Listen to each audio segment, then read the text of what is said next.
Sir जेसी जैन जी और मेरे प्यारे दोस्तों, मेरे लिए काम थोड़ा आसान है बिकॉज यहाँ पे ज़्यादातर स्टूडेंट्स अभी जैसे मैंने देखा, मैंने पूछा भी आपसे, इंजीनियरिंग के हैं, मैनेजमेंट के हैं। बस यही दो चीज़ की आवश्यकता है अगर आपको अपने बॉडी की इंजीनियरिंग को मैनेज करना है तो that is the only thing, right. और यहाँ पे टू स्टार्ट विथ, देखिए ये सेशन मेरे ख्याल से 45 मिनट्स का होगा और इसमें मेरी कोशिश होगी, यहाँ तो है फूड एज मेडिसिन, मतलब साफ है कि फूड को ऐसे खाओ कि वो मेडिसिन की तरह काम करे। लेकिन उससे पहले आपको ये समझना ज़रूरी है, अपने लिए नहीं, अपने पेरेंट्स के लिए, मेडिसिन एज मेडिसिन। आप सबने अपने पेरेंट्स को देखा है कि अक्सर सभी ने देखा होगा, पता नहीं एक छोटी सी टैबलेट लेके वो खा लेते हैं, बोलते हैं डायबिटीज़ है, कोलेस्ट्रॉल है, अभी हेमंत जी बता रहे थे यहाँ, राइट, बीपी है, यही सारी चीज़ें। वो ऐसे हो गया जैसे कि टॉफ़ी को खाना, जैसे बचपन में टॉफ़ी खाते थे बच्चे वैसे ही खाते हैं, राइट। तो जबकि आज से 20 साल पहले, 20 साल पहले, 30 साल पहले ऐसा कोई कस्टम था नहीं।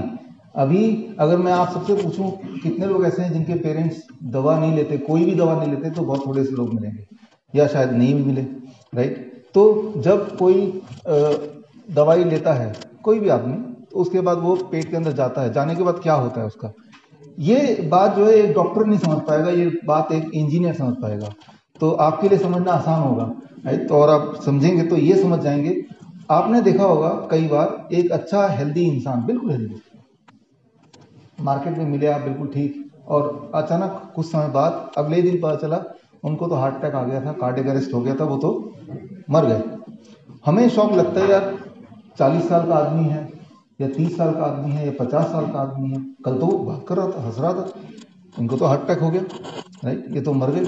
तो जब उनको हो सकता है तो हमें भी हो सकता है। अभी आपने सुना होगा, अभी हम बातचीत कर रहे थे, सौरव गांगुली, वो तो क्रिकेटर भी है, एक्सरसाइज भी करते हैं, जाहिर सी बात है डाइट का ध्यान रखते होंगे, उनके आगे पीछे बहुत सारे डॉक्टर्स होंगे जो रेगुलर चेकअप कराते होंगे। उसके बाद भी हार्ट अटैक आया, हार्ट अटैक आने के बाद इलाज भी करा लिया, फिर हार्ट अटैक आ गया। जब उनको हो सकता है फिर तो सभी को हो सकता है। आप सब पढ़ाई कर रहे हैं, आप सबका कोई ना कोई गोल है, पूरे दिन मेहनत करते हैं, आपके पिताजी का पैसा भी लगता है ताकि कहीं पहुंचना है। लेकिन वो जो हमारी जीवन का जो एक सफर है, वो बीच में अगर इस तरह के अनसर्टेनिटीज, हार्ट अटैक जैसे चीजें जो किसी को भी हो सकती है, वो हमने देखा ही है। उसके लिए कोई उम्र भी नहीं है कि ये अनहेल्दी है तो इसको हो जाएगा, ये हेल्दी है तो इसको नहीं होगा, राइट। आपने देखा है कि किसी को भी हार्ट अटैक की खबर मिलती है ना, ऐसा कौन है जिसके आसपास कोई ना कोई कभी ना कभी हार्ट अटैक से नहीं मरा हो। तो इसके पीछे का जो मैकेनिज्म है, वो मैकेनिज्म अगर आपको पता चल जाए तो आप बन सकते हैं heart attack proof, heart attack proof, right. वो जो मैकेनिज्म है, वो मैकेनिज्म समझने के लिए आपका दिमाग इंजीनियरिंग दिमाग का होना चाहिए, ना कि मेडिकल दिमाग का। और क्या है कि एक इंजीनियर कभी मेडिसिन नहीं पढ़ता और एक डॉक्टर कभी इंजीनियर नहीं बनता, इसीलिए वो जो गैप है वो गैप रह ही गया है। और सबसे ज्यादा हार्ट अटैक इनको आता है, सबसे ज्यादा हार्ट अटैक तो डॉक्टरों को आता है, राइट। तो जो खुद के हार्ट अटैक को नहीं बचा पा रहे, वो आपके हार्ट अटैक को कैसे बचाएंगे। भारत में सबसे ज्यादा बीमार कौन लोग हैं, वो डॉक्टर ज्यादा बीमार हैं। आप किसी भी डॉक्टर को देखिए, उनके स्ट्रक्चर को देख के आप बता सकते हैं कि वो कितने बीमार हैं। तो जो खुद बीमार हैं, डायबिटीज के डॉक्टर खुद ही डायबिटीज पेशेंट हैं, राइट। तो वो आपका इलाज क्या करेंगे या किसी का इलाज क्या करेंगे, क्योंकि वो इंजीनियर नहीं है, और जो इंजीनियर है वो शायद डॉक्टर नहीं है। तो आपको दोनों को कंबाइन करना पड़ेगा। कंबाइन करने की का काम शुरू करते हैं अभी क्विकली। देखिए, एक सिंपल सी बात मैं करता हूं कि व्हाट इज ब्लड प्रेशर। तो एक ही चीज समझ जाएंगे तो आपको सारा कुछ समझ आएगा, बड़ा सिंपल है। ब्लड प्रेशर क्या है? ब्लड प्रेशर अक्सर हम सुनते रहते हैं। अब मान लीजिए जैसे यहां से एक सांप अचानक आ जाए, तो मैं जैसे ही देखूंगा तो चौंक, अरे बाप रे आ गया, राइट, मेरा ध्यान सांप पे तो होगा, मैं चौंक जाऊंगा, घबरा जाऊंगा, जंप करूंगा कहीं अपने बचाव में। उस वक्त अगर आप मेरा ब्लड प्रेशर चेक करेंगे तो आएगा 250/150, हाई ब्लड प्रेशर है ना। अब अगर आप डॉक्टर को बोलेंगे डॉक्टर ये इनका ब्लड प्रेशर 250/150, डॉक्टर क्या बोलेगा? ये तो हाई ब्लड प्रेशर है, क्योंकि वो ब्लड प्रेशर जो है वो हाई है, और वही वो बोलेगा, राइट। तो लेकिन अब इसको समझिए ये हुआ क्यों। इमेजिन कीजिए एक जीब्रा जंगल में है और उसको भनक लगती है, कुछ आवाज आती है और उसे एहसास होता है कोई शेर आसपास है। तो क्या होगा? उसकी दिल की धड़कन तेज हो जाएगी, उसके कान ज्यादा सुनने लगेंगे, उसकी आंखें ज्यादा शार्प हो जाएंगी, और उसके बॉडी में फुर्ती ज्यादा, तैयारी ज्यादा, भागने के लिए या लड़ने के लिए, फाइट और फ्लाइट, इस वक्त अगर उस ज़ीब्रा का ब्लड प्रेशर चेक किया जाए, it will be called as high blood pressure. तो वो जो हाई ब्लड प्रेशर है वो आपका एक डिफेंस मैकेनिज्म हुआ ना, वो आपको बचाने के लिए है, ना कि आपको मारने के लिए है, राइट। उस वक्त मेरा ब्लड प्रेशर हाई अगर नहीं होगा तो क्या होगा कि मैं वो डरूंगा नहीं, मैं अलर्ट नहीं होऊंगा और मैं खड़ा ही रह जाऊंगा, और जो सांप मुझे काट भी सकता है उसके लिए मैं तैयारी नहीं कर पाऊंगा, राइट। तो जो हाई ब्लड प्रेशर है वो एक मैकेनिज्म है आपको अलर्ट करने का, इमरजेंसी में आपको सिग्नल देने का, राइट। तो ये भगवान का बनाया हुआ आदि मानव टाइम से ये है। अब क्या है कि तो ये बीमारी कैसे बनती है? हाँ, अब क्या है कि सांप आ गया और मैं घबरा गया, तो सांप को आप लोगों ने भगा दिया, लेकिन अब जितनी बार मैं यहाँ पे खड़ा हूं मेरे दिमाग में क्या चल रहा है, दोबारा ना आ जाए। तो यहां से तो भगा दे, लेकिन दिमाग वाला सांप ज्ञानी है, तो दिमाग में सांप बैठा है, तो मेरा ब्लड प्रेशर अभी भी हाई रहेगा या नहीं रहेगा? रहेगा। तो अब जब तक ये दिमाग वाला सांप रहेगा, जो कि कितनी भी देर तक रह सकता है, कितने भी दिनों तक रह सकता है, तब तक मेरा ब्लड प्रेशर भी पार्शियली हाई रहेगा। एक टाइम आएगा जब दिमाग बोलेगा कि हमेशा ही खतरा रहता है, तो दिमाग सोचेगा इस इंसान का ब्लड प्रेशर थोड़ा हाई ही रखा जाए, क्योंकि ये तो खतरे में ही रहता है, राइट। क्योंकि वो वाला एहसास मैंने दे दिया, क्योंकि एक्चुअल खतरा है नहीं। Now I M A high blood pressure patient. अब आप बताइए इस ब्लड प्रेशर को कम करने की दुनिया की कौन सी दवा है? क्योंकि इसका जो जड़ है, जो कारण है, उस कारण को आप हटाएंगे नहीं तो अब अगर आप कोई दवाई लेंगे भी, अब ये दवाई जब लेते हैं, दवाई कैसे काम करती है? मैं एक दवाई का एग्जांपल दूंगा, क्योंकि मैंने अभी बताया हार्ट अटैक होता है, कैसे होता है वो मैं बताना चाहता हूं, इसलिए बताना चाहता हूं ताकि अगला हार्ट अटैक को आप रोक पाए, राइट। तो ये टॉपिक की तरफ बढ़ते हुए एक उदाहरण, ये मानते हुए कि आप इंजीनियरिंग के स्टूडेंट है, मैनेजमेंट के स्टूडेंट है, मैं एक सिंपल सा उदाहरण दूंगा। मान लो एक ब्लड प्रेशर की बड़ी सिंपल दवा है लिसिनोप्रिल। नाम इंपॉर्टेंट नहीं है, कोई ना कोई नाम लेना था तो मैंने नाम ले लिया। जब वो दवाई कोई खाता है तो उसका ब्लड प्रेशर कम हो जाता है, राइट। खाएंगे तो ब्लड प्रेशर कम, एक्चुअली वो क्या करता है, उस इंसान के हार्ट को कमजोर कर देता है। अब हार्ट कमजोर हो जाएगा तो ब्लड प्रेशर तो कम हो गई, तो क्या यही चाह रहे थे क्या? आप तो ये नहीं चाह रहे थे, राइट। अब ये एक सिंपल सी बात मैंने अभी बताई, psychological fact of high blood pressure. आपकी जो माइंडसेट है वो ब्लड प्रेशर को या बीमारी को कैसे पैदा करती है, रिटेन करती है, राइट। तो एक तो साइकोलॉजिकल पार्ट है, एक फिजियोलॉजिकल पार्ट। फिजियोलॉजिकल पार्ट बड़ा आसान है। मान लीजिए ये एक पाइप है और ये टैप में फिट कर देते हैं, और अगेन इंजीनियरिंग वाली बात है, टैप ऑन कर देते हैं, वाटर प्रेशर, राइट। अब मैं पाइप को दबा देता हूं तो वाटर प्रेशर बढ़ेगा या घटेगा? पाइप को दबा दिया, pressure of water will increase और डिक्रीज? इंक्रीज। जितना दबाएंगे उतनी तेजी से आएगा ना, राइट। जितना डायमीटर कम उतना वाटर प्रेशर ज्यादा, राइट। अब मान लीजिए ये जो पाइप है ये हमारे बॉडी में भी है, जिसे हम बोलते हैं ब्लड वेसल, राइट। यहां से चांद तक की दूरी का ब्लड वेसल। तो ब्लड वेसल में पानी की जगह ब्लड है। अब अंदर कभी कभी कुछ फूड की वजह से ब्लॉकेज हो जाती है। जब ब्लॉकेज होगी तो ब्लड का ब्लॉकेज होगा तो ये जो डायमीटर कम होगा कि ज्यादा होगा? कम। तो ब्लड प्रेशर बढ़ जाएगा। तो जब भी किसी का ब्लड प्रेशर बढ़ गया है, या तो साइकोलॉजिकल फैक्टर मैंने बताया, या फिजियोलॉजिकल फैक्टर ब्लॉकेज, राइट। अब जो दवाई है, जितनी भी सारी दवाइयां ब्लड प्रेशर की, क्या वो ब्लॉकेज को हटाती हैं? दुनिया में ऐसी कोई दवा बनी नहीं है, तो लेकिन ब्लड प्रेशर तो घटा रही है। इसका मतलब वो हार्ट को कमजोर कर रही है, कुछ ना कुछ और कर रही है, राइट। लेकिन हमारा ये जो ब्लॉकेज है, जब तक ये घटेगा नहीं तब तक सोल्यूशन नहीं मिलेगा, राइट। ये blockage is a source of heart attack. तो ब्लॉकेज को कैसे हटाएं वो आज हम कवर करेंगे। तो ब्लॉकेज को आप हटा देंगे तो you become heart attack proof. कभी भी कोई डॉक्टर बोलता है कि ब्लॉकेज को कैसे हटाएं, मैं आपको बताता हूं, वो नहीं बोलता है। वो बोलता है he talks in terms of blood pressure, right. Blood pressure को घटा दूंगा, लेकिन ब्लड प्रेशर को घटाना और हार्ट अटैक के चांसेस को घटाना आर टू डिफरेंट थिंग्स। अब इस लेक्चर का सबसे महत्वपूर्ण बात बताने जा रहा हूं अगले 1 मिनट में। इसको आप जरूर समझिए, क्योंकि ये किसी की जान बचा सकता है।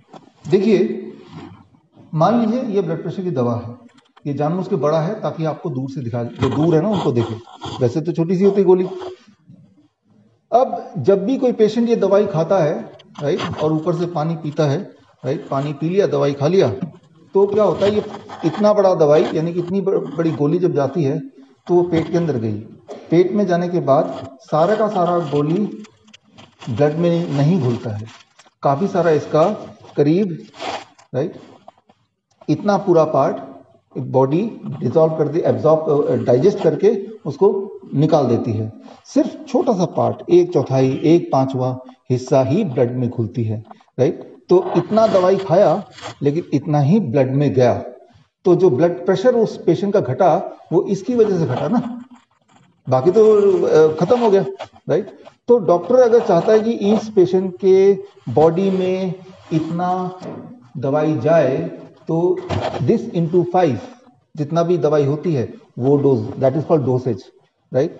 क्योंकि डॉक्टर को पता है कि जितना मैं दूंगा काफी सारा हिस्सा तो लिवर और स्टमक डिस्ट्रॉय कर देगी, राइट, ठीक है ना।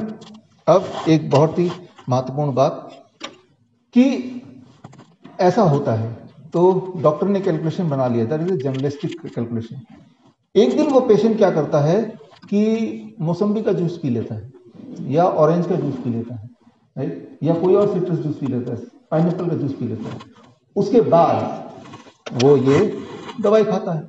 लेकिन आज क्या होगा, उसके पेट के अंदर जब ये दवाई गई तो पेट के अंदर क्या क्या था, ऑलरेडी जूस पड़ा हुआ था। दैट जूस इस दवाई की अवेलेबिलिटी टू द ब्लड को 100% बढ़ा देगा, 100%, राइट। यानी कि आज स्टमक उसको डाइजेस्ट ना करके पूरा का पूरा ब्लड के अंदर भेज देगा। तो आज उसका ब्लड प्रेशर और ज्यादा घट जाएगा, अरे गेटिंग मी, राइट, घटेगा या बढ़ेगा, और घट जाएगा। तो उसका ब्लड प्रेशर बहुत ज्यादा कम हो जाएगा, reduce too much, it becomes hypotension. याद रखिए, जब भी कभी हार्ट अटैक होता है 95% पेशेंट को हार्ट अटैक तब होता है जब उसका ब्लड प्रेशर कम होता है, ना कि जबकि उसका ब्लड प्रेशर ज्यादा होता है, राइट। और ब्लड प्रेशर जब एक्सट्रीमली कम होने का कारण सिर्फ दवाइयां होती हैं, नेचुरली बॉडी उतना लो ब्लड प्रेशर नहीं ला सकती, राइट। तो जब भी किसी का हार्ट अटैक होगा, most probably it is that mechanism which caused heart attack. और ये सिर्फ एक मैकेनिज्म मैं बता रहा हूं, ऐसे कई सारे मैकेनिज्म हैं आपकी सिंपलिसिटी समझाने के लिए। तो जिस तरह से इंजीनियरिंग में क्या है कि जितना आप इनपुट देंगे, डालेंगे फनल में, उतना ही निकलेगा ना वॉल्यूम, लेकिन ह्यूमन बॉडी में ऐसा नहीं है। जितनी आपने दवाई खाई उसमें से कितना बॉडी में ब्लड में घुलेगा, कितना एक्सक्रीट होगा, वो कैलकुलेशन कोई नहीं जानता, डॉक्टर भी नहीं जानता। क्योंकि डॉक्टर को ये नहीं पता है कि इस आदमी के पेट में कितने बजे क्या पड़ने वाला है। मान लीजिए, मैं छोटा सा एग्जांपल देकर आपको समझाता हूं कि किस तरह से हमारा बॉडी बिहेव करता है। अब यहां पे, अब देखिए यहां पे मेरे पास 2 कंटेनर है। इमेजिन कीजिए कि इसमें पानी है और उसमें केरोसिन है। अब मैं चिंगारी लिया, एक चिंगारी इसमें डाला, एक चिंगारी इसमें डाला, राइट। दोनों में ऑपोजिट रिएक्शन होगा ना, चिंगारी तो सेम ही है, डिपेंड्स ऑन कि इसके अंदर क्या पड़ा हुआ है, राइट। ठीक उसी तरह से आप जब दवाई लेंगे, फॉर दैट मैटर कोई भी जब दवाई खाएगा, वो दवाई उस दिन उसके बॉडी में कैसा बिहेव करने वाला है वो दवाई पे निर्भर नहीं है, चिंगारी पे निर्भर नहीं है, वो एक चीज और पे निर्भर है। उस वक्त उसके स्टमक के अंदर क्या पड़ा हुआ है, और उस वक्त क्या पड़ा है, कभी दूध पड़ा होगा। दूध बॉडी का जो रिएक्शन है वो अलग ढंग से करता है, ऑपोजिट डायरेक्शन में, और सिट्रस जूस उसके ऑपोजिट डायरेक्शन में। अगर आपको एक्सपेरिमेंट करना है, आप क्या कीजिए, एक दिन आप सिट्रस फ्रूट का 1 गिलास जूस पी लीजिए, 1 गिलास जूस, राइट, पी लिया, और उसके बाद 1 गिलास दूध पी लीजिए। बुरी तरह से वॉमिटिंग होगी, बुरी तरह से, किसी की डेथ भी हो सकती है, तो मत कीजिए एक्सपेरिमेंट, राइट। तो मैं ये बोलना चाह रहा हूं, अपने आप में सिट्रस फ्रूट जूस कोई पॉइजन नहीं है, अपने आप में दूध कोई पॉइजन नहीं है, दोनों चीजें आप लेते हैं। लेकिन कई बार कुछ लोगों के लिए दोनों चीज मिलाकर पॉइजन बन सकता है, राइट। तो before we discuss food as medicine, food as poison. और पॉइजन तब ज्यादा बनेगा जब उसमें इस तरह की दवाइयां भी शामिल हों। तो मैं ये बोलना चाह रहा हूं कि जो दवाइयां जब लेते हैं, कोई भी लेता है, तो दवाई कोई साइंटिफिक चीज नहीं है। क्योंकि जब दवाई ले रहा है तो वो बॉडी में कैसे अंदर घुलेगा वो अनप्रिडिक्टेबल है, वो कई सारे पैरामीटर पे डिपेंड करता है। और कभी कभी वो ब्लड प्रेशर को घटा देगा, कभी वो ब्लड शुगर को घटा देगा, अनयूजुअली एक होमियोस्टेसिस से नीचे जब घटा देगा, एक मिनिमम थ्रेशोल्ड से नीचे जब घटा देगा, तो आपका बॉडी कोलैप्स कर जाएगा, चाहे वो आप कितने भी हेल्दी क्यों ना हो, राइट। तो मैं हमेशा हमारे जितने ही पेशेंट्स हैं, कहीं भी देश में हैं विदेश में हैं, उनको यही बोलता हूँ कि आप अपनी दवाइयों से पीछे छुड़ाएं। वो कितनी भी बड़ी दवाई क्यों ना हो, आप कितने भी सालों के पेशेंट क्यों ना हो, कुछ दिनों के अंदर दवाई से पीछे छुड़ा सकते हैं। कैसे छुड़ा सकते हैं? By using food as medicine. तो आज मैं आपको बताऊंगा कि फूड, पहली बात तो मैंने ये बताया कि मेडिसिन से पीछे छुड़ाना क्यों आवश्यक है, because it is unpredictable science, right. अगर तो आप रोज मेडिसिन ले रहे हैं तो रोज भी खाना सेम ही खाइए, एक भी दिन कुछ और खा लेंगे तो आपका बॉडी कैसे रिएक्ट करेगा वो सिर्फ भगवान ही जानता है, और आप तब जानेंगे जब भगवान से पूछेंगे वहां जाके, राइट, नहीं तो नहीं जान पाएंगे। तो दवाई लेना एक इररिस्पॉन्सिबल बात है, क्योंकि दवाई की आपकी डोज जब डॉक्टर ने तय की तो उसने एक एजम्पशन के साथ तय की कि ये रोज 2 रोटी खाता होगा, फिर शाम को खिचड़ी खाता होगा, एक उसका फॉर्मेट के हिसाब से, लेकिन वो नहीं भी हो सकता है, राइट। जैसे किस दिन फास्टिंग है, मैं एग्जाम्पल दे रहा हूँ, जिस दिन अपनी फास्टिंग होती है उस दिन भी अगर डायबिटीज की दवा ले लेंगे, जो कि लोग लेते ही हैं, तो ब्लड शुगर एकदम डाउन हो जाता है। लो ब्लड शुगर ज्यादा डैमेज करता है हाई ब्लड शुगर से। हाई ब्लड शुगर तो कई महीने तक होगा तो डैमेज करेगा, लो ब्लड शुगर एक दिन के अंदर कोमा में ले जा सकते हैं। कोमा मतलब डेथ से जस्ट एक स्टेज पहले, राइट। तो मैं यहाँ पे ये बोलना चाह रहा हूँ कि मेडिसिन एज मेडिसिन लेंगे तो medicine is like a poison, truly a poison. तो क्या करना होगा, क्योंकि हम इंसान हैं, जैसे मशीनें हैं, आप देखते हैं मशीनें, कभी ऐसा होता है कि मशीन खराब ही ना हो, अगर काम करेगी मशीन खराब होगी, लेकिन अगर आप अच्छे इंजीनियर उसको ठीक कर देंगे दोबारा काम करेगी। ठीक उसी तरह से हमारी बॉडी भी एक मशीन है, वो खराब होगी यानी कि हम बीमार पड़ेंगे ही पड़ेंगे, लेकिन बीमार पड़ेंगे तो कैसे उसको ठीक करें? By using food as medicine. बीमारी कोई भी हो सकता है, वो कोई फ्लू हो सकता है, राइट, वो कोई लूज मोशन या उल्टी या फिर लाइफस्टाइल इलनेस जिनकी बात अभी कर रहे हैं, ये सब हो सकता है। तो उसमें हम क्या करें? किसी को 20 साल से हो सकता है, वो क्या करें? तो उसके लिए शॉर्टकट में क्या करें वो मैं आपको बताना अभी शुरू कर रहा हूं। उसके लिए बस ये स्लाइड पे आप ध्यान दीजिए। देखिए यहाँ पे फूड और ड्रग में फर्क क्या है इतना समझना होगा। जो फूड है, फूड गेट्स, ये काम करता है, हेलो, जो फूड है, फूड का डेफिनेशन क्या है? इट गेट डाइजेस्टेड, और जो ड्रग है it get absorbed, right, absorption, digestion, right. अगर आप केला खाएंगे तो क्या होगा? वो डाइजेस्ट होगा, राइट, क्योंकि उसमें फाइबर वगैरह है, काफी सारी चीजें और भी हैं। और अगर आप बिस्किट खाएंगे तो बिस्किट रिफाइंड फूड में आता है, पार्शली डाइजेस्टेड पार्शली एब्जॉर्ब, तो बिस्किट भी एक तरह से पार्शल ड्रग ही है।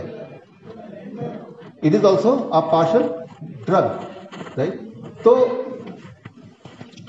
यानी कि you to eat food, food से क्या है कि डाइजेशन में आपका बॉडी ये देखता है, मान लो एक फूड है उसमें बहुत सारे न्यूट्रिएंट हैं, वो कितने सारे न्यूट्रिएंट है, किसकी क्या क्वांटिटी है, उसमें हम नहीं जाएंगे, हालांकि थोड़ा आगे मैं थोड़ा हिंट दूंगा आपको, लेकिन वो जानने की जरूरत नहीं है, क्योंकि वो हमारे बॉडी में 2 ब्रेन है, एक ब्रेन यहाँ पे है, एक है सेकंड ब्रेन स्टमक में, और उसका साइज है करीब 1.5 किलो, और वो है made out of 500 different kind of bacterias.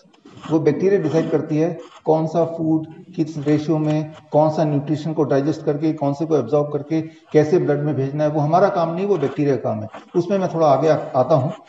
तो अब यहां तक जहां तक पहुंचे हैं हम, तो यहां पे हमने क्या सीखा वो मैं आपको बता रहा हूं। पहला कंक्लूजन, रिफाइंड फूड में be called as partial drug. Biscuit है, ब्रेड है, नमकीन है, कोई भी चीज जो पैकिंग में है, डब्बे में है, उसे डब्बे में रहने दीजिए, उसे निकालिए मत, खोलिए मत। दूसरा, जब कोई भी इंसान दवा लेता रहता है लगातार, तो कई बार उनको हार्ट अटैक आ सकता है, कई बार उनको ब्रेन स्ट्रोक आ सकता है। Brain stroke and heart attack किसी दवाई के अभाव की वजह से नहीं होता, बल्कि दवाई ओवर लेते रहने से होता है। That is how it is. अब ये जो दवाई की दुनिया है, मेडिसिन की दुनिया है, ये शुरू कैसे हुई है और इसमें से हमें क्या सीखना है, और आज अगले 20-25 मिनट बाद जब उठ के जाएंगे तो आपको क्या करना है। ये एक ही एग्जाम्पल काफी होगा ये सारे सवालों के जवाब देने के लिए। अब देखिए, ओमेगा 3 फैटी एसिड, मैं यूं ही एक एग्जाम्पल ले रहा हूं।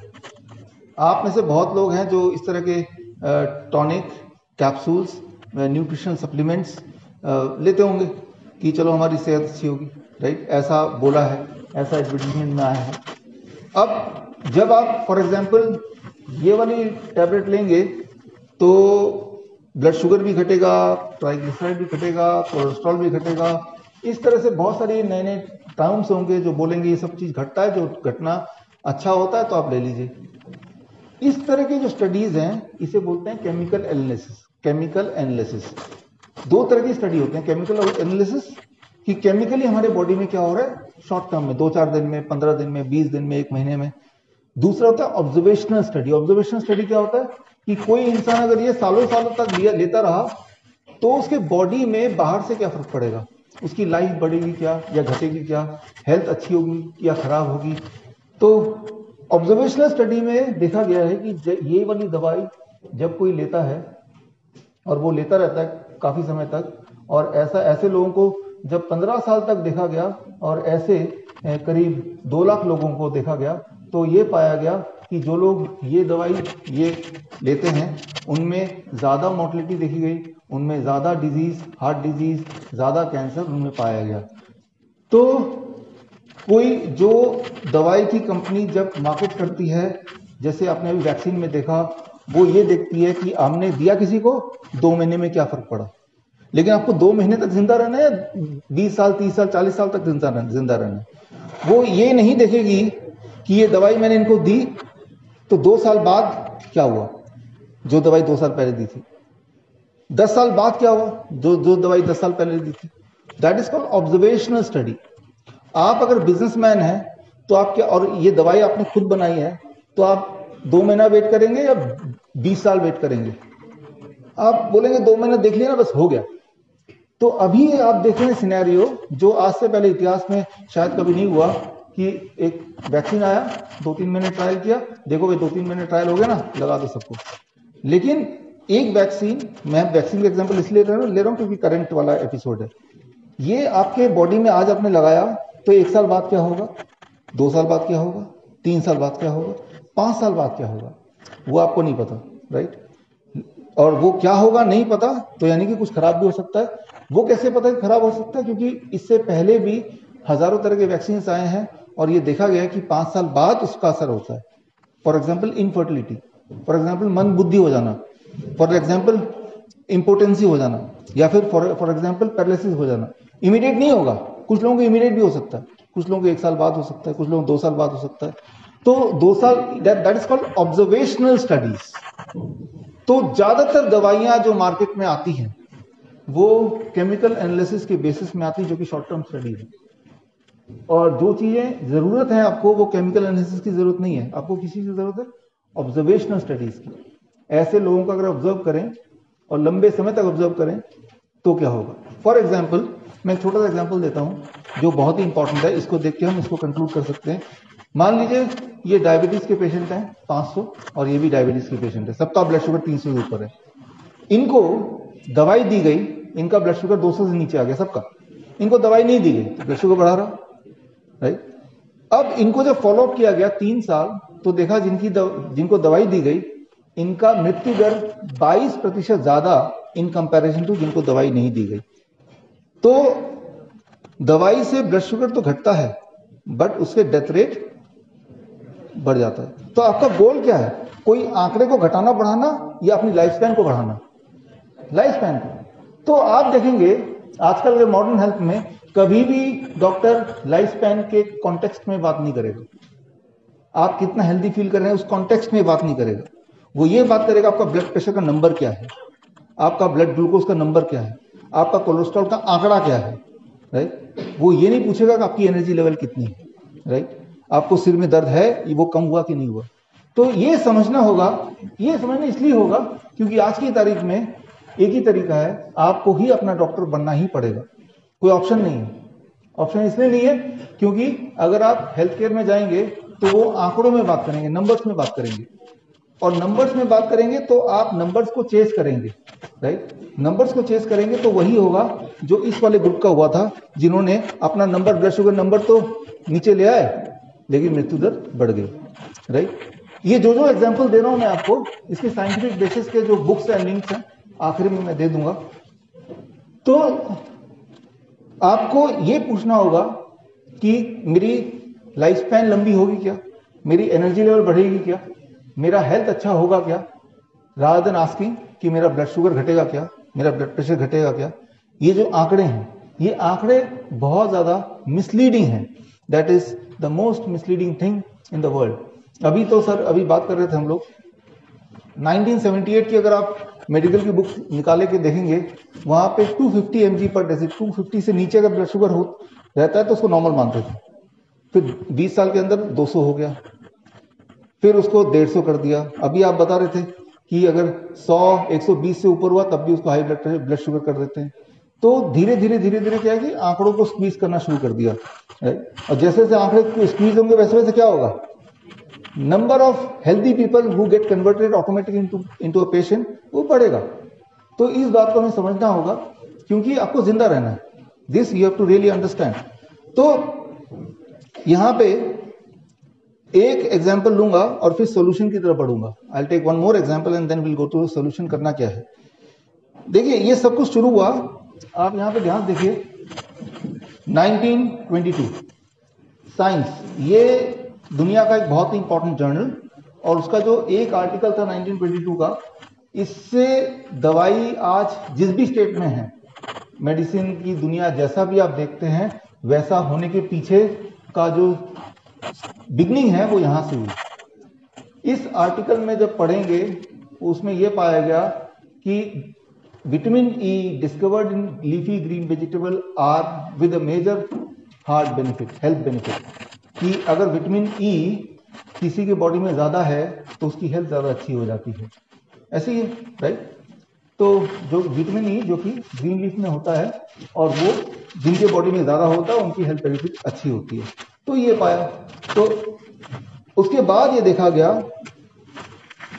कि जिन जिन के बॉडी में विटामिन ई ज्यादा मिला उनके ब्लड में, उनका हार्ट डिजीज उन लोगों में कम पाया गया। ठीक है ना। अब as a management student, marketing student, engineering student, आप ज्यादा समझ पाएंगे इस बात को कि विटामिन ई ज्यादा जिनके बॉडी में मिला उन लोगों में हार्ट डिजीज कम पाया गया। क्या इसका मतलब ये भी हम मान लें कि जो हार्ट डिजीज वाले पेशेंट हैं उनके ब्लड में अगर विटामिन ई घोल दें तो हार्ट डिजीज गायब हो जाएगी?